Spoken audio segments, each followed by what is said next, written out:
애가 없어졌다는 실종 신고가 들어와요. 아이는 고준이다.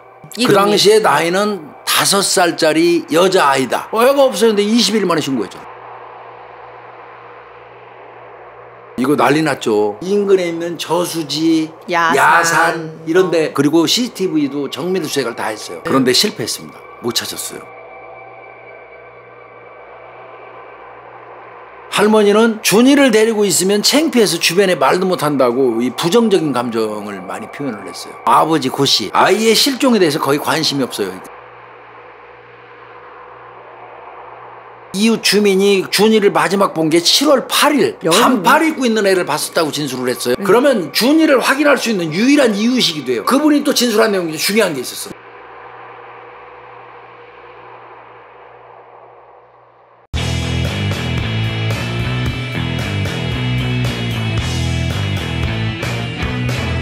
애가 없어졌다는 실종 신고가 들어와요. 아이는 고준이다.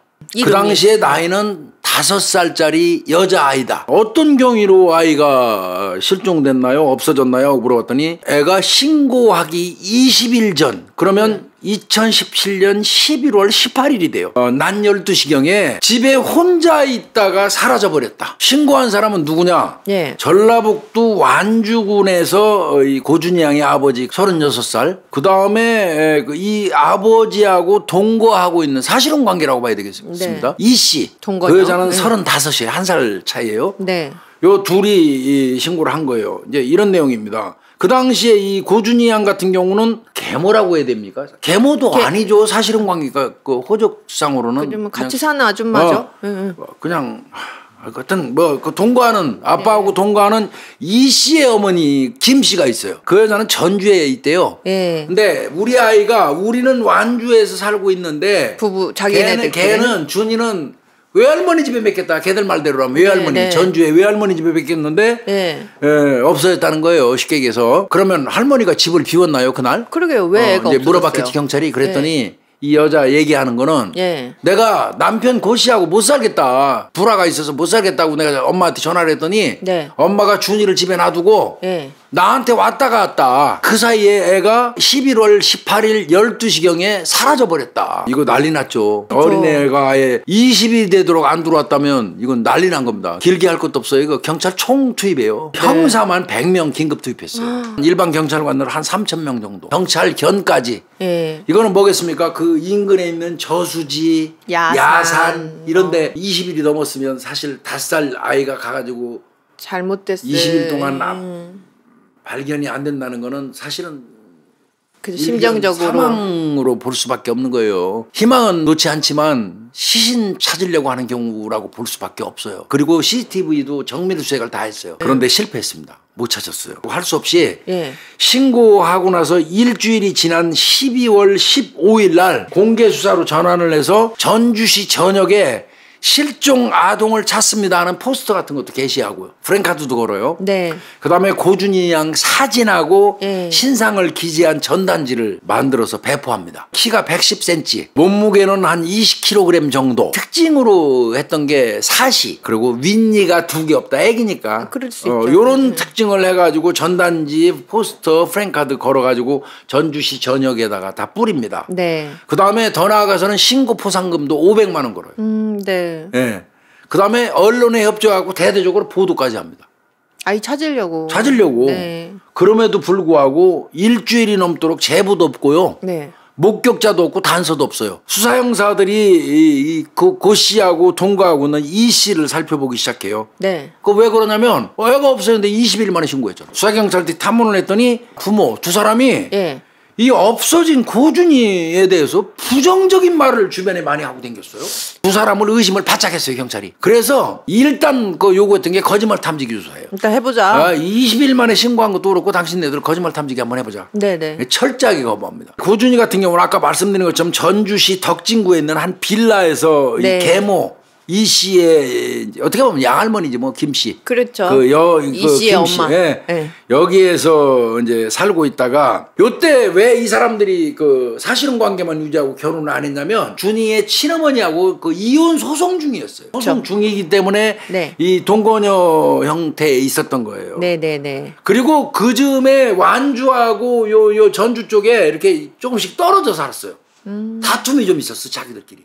이 씨랑 고 씨랑. 예, 그래서 좀 또 틀어져서 좀 별거도 하고 뭐 만나기도 하고 이렇게 왔다리 갔다리 하는 그런 그 상황이었어요. 걔가 없어졌다는 11월 18일 날 누가 침입한 흔적이 있어야 할 거 아니야. 그것도 없어요. 그럼 납치도 아니야 이건. 아까도 말씀드린 것처럼 이웃 탐문에 의하면 미운 오리 새끼였대요 얘가. 조사한 내용 보면 그 할머니가 인스턴트 식품만 먹였대요. 밥 한 번 손수해 준 적이 없대요. 아유.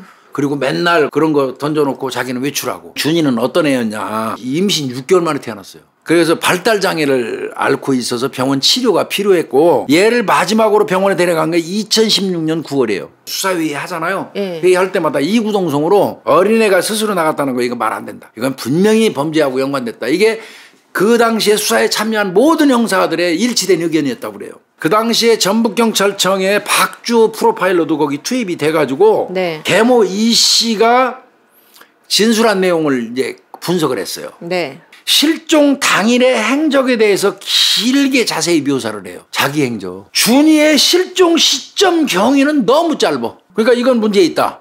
예, 프로파일러 입장에서 이렇게 봤어요. 진술 내용의 어린아이 특징에 대해서도 물어보잖아요. 그렇죠. 그 특징에 대해서 얘기할 때 보통 체격에 그냥 사시다. 앞니가 빠져있다. 계란형 얼굴이다. 요 정도야 그냥. 할머니는 준이를 데리고 있으면 창피해서 주변에 말도 못한다고 이 부정적인 감정을 많이 표현을 했어요. 그다음 아버지 고씨 아이의 실종에 대해서 거의 관심이 없어요. 그 진술 내용을 분석해 보니까. 어머, 친아빠 그냥 오직 지금 쌈박질한 그 이 계모 이 씨하고 화해할 그 궁리만 해요. 박주호 프로파일러가 12월 20일 날 네. 3명의 심리와 역학 구조를 분석해 보니까 이거는 피상적으로 양육 태도를 가진 양육인에 의한 범죄 가능성이 높다. 살인사건 가능성이 높다. 보고서와 그동안의 탐문 내용, 수사 내용 네. 이런 거를 전부 취합을 해갖고 요 3명을 22일 날 피의자로 전환합니다. 그러면서 바로 강력사건으로 성격 변경을 해요. 11월 18일은 빼. 그건 믿을 수가 없어. 없어요. 네. 빼고 진짜 고준이가 없어진 날짜를 찾아야 돼. 이게 이제 이 사건의 핵심이죠. 핵심입니다. 문제는 이 3명이 진술 부인이야 부인. 그러니까 뭐 주변 목격자 뭐 이런 거 제보밖에 없는 거지. 처음에 탐문했을 때 그 이웃 주민이 준이를 마지막 본 게 7월 8일 반팔 입고 있는 애를 봤었다고 진술을 했어요. 그분이 또 진술한 내용이 중요한 게 있었어. 준이는 거의 외출 안 한다. 그러면 준이를 확인할 수 있는 유일한 이웃이기도 해요. 박주호 프로파일러가 최면 수사를 좀 해보고 싶었어요. 12월 25일이 크리스마스잖아요. 그렇죠. 그날 전화통을 붙들고 살아요. 박 프로파일러가 저도 또 아주머니도 딸 키우는 부모 아니겠습니까? 준이 이 추운 겨울날에 이 그늘진 어딘가에 지금 누워있을 텐데 죽은 걸로 본 거죠. 그런데 지금이라도 그 아이 찾아서 볕 잘 드는 그런 양지에다가 묻어줘야 되는 거 아니겠습니까? 저 믿으시고 한 번만 주면수사 협조해 주십시오. 정말 간절히 부탁합니다 하고 이거를 끊으면 전화하고 그랬대요. 이게 이거는 뭐 노력하신 박주호 프로파일러가 네. 그 근성 있게 잘한 겁니다. 네. 이거에 움직인 것 같아요. 저도 아주머니도 딸 키우는 부모잖아요 하는 말에 마음이 움직인 것 같아요. 그래서 이 아주머니가 오케이를 해줬어요. 아이고 다행이네요. 법체면 수사를 하려면 이제 먼저 그분이 들어보시면 믿음을 주는 사이로 그 하는 걸 라포 형성한다고 그래요. 그죠, 라포. 공감대 형성한다고 그래요. 그렇죠. 그리고 난 다음에 이제 어느 정도 공감대가 딱 라포가 형성되고 난 다음에 이제 안막 딱 쉬고 하잖아요 원래. 네, 까맣게. 깜깜하게. 그러고 이제 시작이 됐어요. 그 결과 내가 준이를 마지막 본 거는 4월 25일 오후 7시쯤이었어요. 왜 그렇게 그날로 생각하시죠? 그날 남편하고 싸우는 바람에 월세 때문에 싸운 적이 있거든요. 앞집에서 아이들이 오는 소리가 창문 밖에서 들렸어요. 빨래 널고 있는데. 네네. 그래서 보니까 애들 엄마와 아들 그 뒤로 준이가 아버지의 왼손을 잡고 현관문으로 들어가요. 단발머리 긴 팔에 아래는 분홍색 바지를 입었어요. 머리에는 분홍색 머리끈을 했어요. 방울 머리끈이에요. 이때 박주호 프로파일을 깜짝 놀랐다는 거예요. 왜요? 왜 깜짝 놀랐냐면 며칠 전에 그 DNA 증거물이라든지 이런 거 확보하기 위해서 그 고시집에 먼저 갔었어요. 예. 그때 갔을 때 거기에서 이 분홍색 방울머리끈을 본 적이 있어요. 이 아주머니가 말한 내용 요거 신빙성 있다. 그러면 네. 적어도 4월 25일까지 준이는 살아있었어요. 4월 25일을 기점으로 해서 예. 이 가족들 동선을 한번 좀 추적을 해야 돼. 이 사람들 휴대폰을 쭉 뽑았어. 그랬더니 예. 4월 28일 날 가족여행을 갔어. 이 사람들이. 혹시 4월 25일 이후에 애를 어떻게 한 다음에 예. 거사를 치르고 나서 이것들이 축하여행 간 거 아닌가 이런 생각까지 했대. 심지어는 펜션에 가가지고 무슨 말이에요? 몇 식구가 왔는지 여자아이가 왔는지를 확인하면 될 것 같아. 반년이 넘었다. 펜션 업주가. 펜션에 오는 손님이 한두 명이냐. 죄송하지만 혹시라도 기억을 되살릴 수 있을지 모르니까 최면 수사 한번 해주면 안 될까요? 펜션 앞에 마침 그 컨테이너 박스가 하나 있더래. 예. 거기다가 급히 안막을 구입해서 안막을 쳤어요. 네. 환경 네. 조성을 한 거예요. 네. 그리고 최면을 시작했어요. 그 결과 어떻게 됐을까요? 다 기억을 하는 거예요. 예. 그 사람들이 도착하는 날 광경을 승용차입니다. 앞좌석에서 부모가 내려요. 남편이 운전하고 조수석에서 예. 엄마가 내려요. 예. 뒷좌석에서 할머니하고요. 예. 어린 손자가 내려요. 손자가 내려요. 어린 손자가 내려요. 예. 그날 차에서 내린 거는 딱 그 네 사람이에요. 여자아이는 없어요. 4월 26일과 4월 27일 사이에 준이는 없어진 거예요. 그렇죠. 이틀 상간에. 4월 28일 날은 하동 갔는데 이미 없었다는 거 아니에요. 예. 예. 그리고 그 이후에 준이를 목격한 사람은 단 한 사람도 없잖아요. 그렇네요. 그러면 예. 딱 특정돼. 이 3일에 집중해야 되는 거예요, 수사는. 26, 그렇죠? 27, 28까지. 그렇죠. 그러면 이 세 사람, 할머니, 부부, 휴대폰 분석을 했더니, 예. 야, 희한한 게 나와요. 4월 27일 네. 새벽에 장모와 사위가 군산에 있는 야산에서 기지국이 겹쳐서 같이 뜨는 거 한 장소에 있는 게. 그렇죠. 그 야산 지번을 따가지고 가족대장, 그 다음에 지적등본 네, 네. 뭐 등등을 또 딱 뽑아요. 뽑았더니 할아버지가 묻혀 있는 선산이에요. 거기. 서로 친하지도 않는 사위 장모가 무슨 이유로 늦은 밤에 한참 떨어진 그 야산에 같이 갔어? 그래서 소환 조사해요. 예. 그래가지고 지금까지 수사 과정, 최면 수사한 거 모든 거 증언을 기출해갖고 이제 3명을 잡아다 놓고 다 분리신문해요. 내가 조사하고 있는데 박 형사가 들락날락하면서 예. 귓속말로 하는데 들리게 해주고 홍유진이. 일부러 들으라고. 결국 3명이 찢어져서 분리신문 받으면 궁금해 죽겠는 거야. 저기서 불었는지 여기서 불었는지 나만 안 부는 건지. 이게 이제 공범 딜레마죠. 그렇죠. 결국은 4월 27일 날 준이를 선산에 묻었다. 자백을 합니다. 12월 30일 자정 시신 발견합니다. 이불에 쌓였어요. 이불에 싸가지고 매장했어요. 예. 그런데 이게 8개월이 넘은 시점에서 발견이 된 거죠. 자, 이 전모를 한번 볼게요. 네. 이게 이제 전주지방법원 1심 판결문에 근거해서 네. 전모를 말씀드리는 거예요. 네. 4월 10일 날 애를 밟아가지고 4월 26일 날 죽으니까 시체 처리해야 되잖아요. 네. 그래서 4월 27일 날 부부가 공모를 해가지고 군산시에 있는 그 야산 선산에 안매장하기로 공모를 한 거고요. 네. 그래서 각각 역할 분담을 하는데 왜 할머니는 따라갔냐면 예. 차에서 망보려고 사람들이 그 매장할 때 아버지 이 고씨 이놈은 삽으로 파가지고 매장을 한 거예요. 네. 그리고 난 다음에도 얘가 죽었다는 사실을 숨기려고 계속해서 양육수당을 신청합니다. 생일 전날 21일 날 네. 또 케이크를 구입해요. 그 다음에 이 할머니는 미역국을 준비합니다. 살아있는 것처럼 생쇼를 한 거죠. 이렇게 허위 실종 신고를 위한 사전 작업을 싹 해놓은 겁니다. 그리고 12월 8일 날 이 씨가 실종 신고한 거고요. 그 다음에 12월 15일 날 공개 수사로 전환됐죠. 네. 12월 19일 날 포상금 500만 원 걸었어요. 네. 12월 20일 날 그 프로파일 보고했어요. 양육자 가능성이 많다고. 네, 네. 그 다음에 22일 날 3명 피의자로 전환해가지고 압수수색하고 아파트 복도에서 혈흔 발견한 게 나와요. 네. 그 다음에 12월 26일 날 범행 부인하고 최면 수사하고 거탐 다 거부해요. 12월 27일 날 할 수 없이 그날 이제 이웃 주민 최면 수사하고. 아까. 예. 28일 날 펜션 주인 최면 수사하고. 네. 그날 당일 날 자백받고. 네. 29일 날 시신 자정에 발견하고. 네.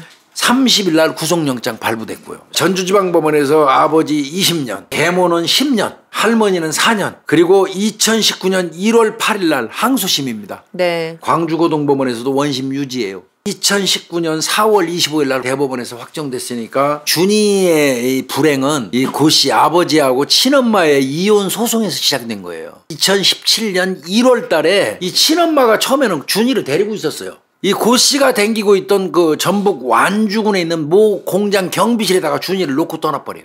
준이는 2012년 7월 달에 예. 임신 6개월 만에 체중 680g 미숙아로 태어났어요. 3개월 동안 인큐베이터에서 치료받고요. 호흡기가 약하고 갑상선 이 저하증이 있대요.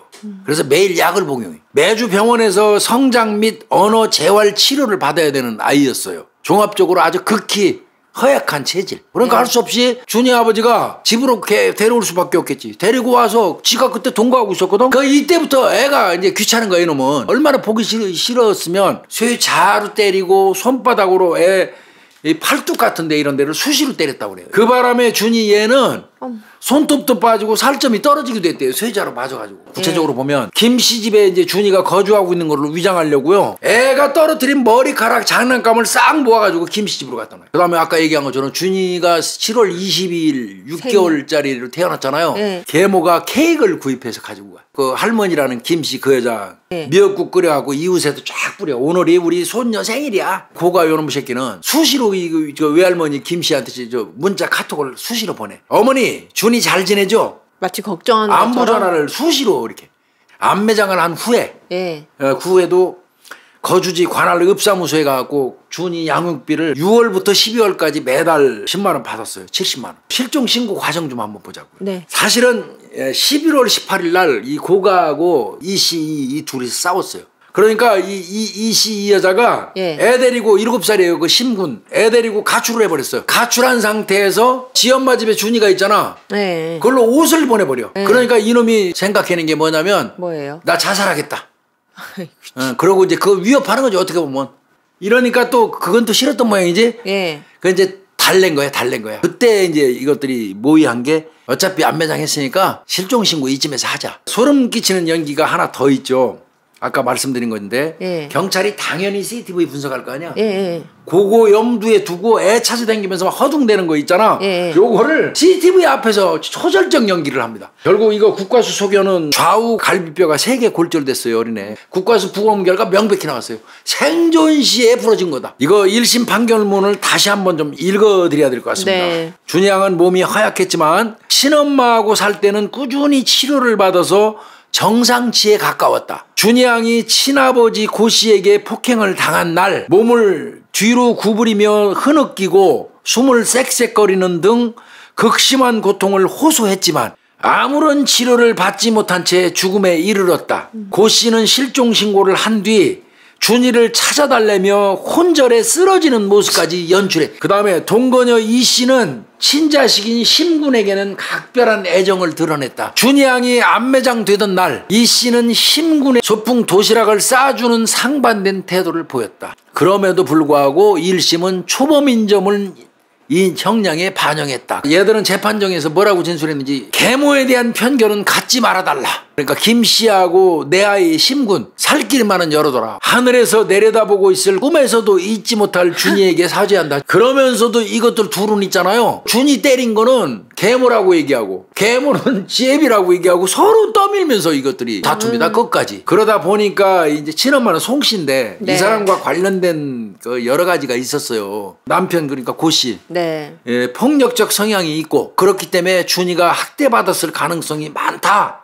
수사 중일 때 인터뷰하면서 그런 얘기를 했거든요. 이런 거 관련돼 가지고 네티즌들이 비난 엄청 했어요. 자폐 성향이 있는 딸을 전 남편과 계모 그 내연녀한테 보냈다는 점에서 학대를 그러면 방조하고 죽음에 이르게 한 또 다른 범인 아니냐. 그런데 이제 그렇지만 친엄마를 아는 그 주변의 사람들은 친엄마 그렇게 욕해서는 안 된다고 얘기들을 많이 해요. 친엄마 송 씨하고 계모 이 씨, 아버지 고 씨, 요 세 사람의 관계를 좀 보자고요. 네. 이 아버지 같은 경우는 대기업의 정직원이었을 때요. 송 씨하고 이남 일녀를 낳아서 사택에서 잘 살았을 때요. 처음에 계모 이 씨 있잖아요. 예. 이 여자 같은 경우는 이제 이혼한 다음에 지역 카페에서 아주 활발히 활동을 했었대요. 집에서 만든 김밥을 판매했대요. 그래서 카페에서는 유명인사래. 그런데 이 두 사람이 알아. 송 씨하고 이 씨가. 어머? 어떻게 아냐면 어떻게 알아요? 네. 어린이집에서 어머니 모임에서 만나갖고 언니 동생으로 친해졌어요.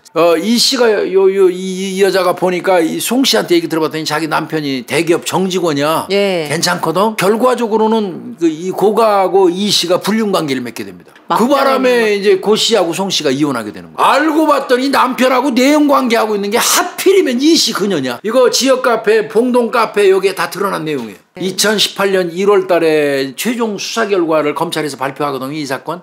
네. 그러면서 준이 양 그 얼굴 사진을 공개합니다. 우리나라도 재혼 가정이 많네요. 통상 한 4만 가구 이상이 이 재혼 가정이 있으면서 그 과정에서 아이들을 데리고 와갖고 이렇게 합치는 그런 경우가 많거든요. 네. 이 과정에서 야기되는 그 범죄 예방 관련돼서 연구가 많이 필요하고요. 여하튼 우리 준이 양 명복을 저희가 빌고요. 네. 너무 싸게 받았어요. 20년, 10년, 4년은 진짜 말 안 돼요. 이 사람들은 한참 더 살려야 돼요. 네. 정말 나쁜 연놈들입니다. 이거 정말. 오늘은 좀 그러네요. 그냥 이 사건은 제가 자꾸 미뤄왔었는데 오늘 결국 하게 되네요. 오늘 고준이 양 살인사건 마치도록 하겠습니다. 네.